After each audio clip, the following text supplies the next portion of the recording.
Introduction to the story. The Man with the Briefcase. Written by Linda Noble-Cordy. And read aloud by Tony. A case of missed fortune.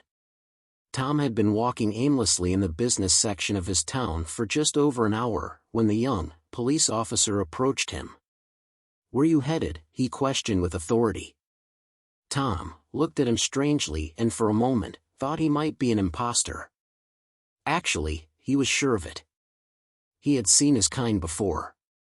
Not wanting to blow his own cover, Tom replied, "Just on my way home, officer." "And where might that be?" Think, he searched his brain for an answer. 345, Duriel Lane. It was a street name he was familiar with. "And can I see some ID?" "No, I don't have it on me, it's at home. If you want, I can go get it and bring it to you." "What's your name?" the officer inquired. "Jedediah Farnsworth." Tom told him. "That's okay, Mr. Farnsworth, you have a nice day." Tom smiled warmly at him. "Thank you, officer, you as well." The officer turned and walked back to his car. As the officer sat in the cruiser, he thought he had the wrong suspect. He fit the description of the man he was looking for. A white male, brown hair, over 5 feet tall, carrying a briefcase and wearing a dark blue suit. It was highly unlikely that the jewelry store thief was still in area, or was it? The officer took another look at Tom, and decided he needed to ask him a few more questions.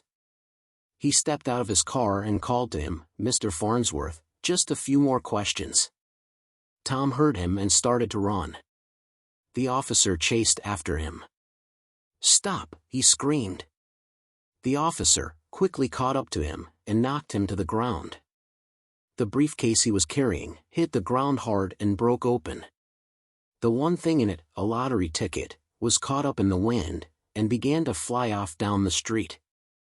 Pinned to the ground and handcuffed, he watched as his fortune, his only chance of a normal life, dwindle out of sight. He remained silent. How could he possibly tell this imposter, this so-called cop, that he needed that ticket, that his entire existence depended on it? He couldn't, not after what he had done. "No! Why me?" he screamed inside his head. The officer looked at the empty case. "Shit, wrong guy." If you are interested in reading the rest of this story, you can find it in the paperback book, The Poet's Gap. Online, via Lulu Publishing and most global book sites. Thanks for listening.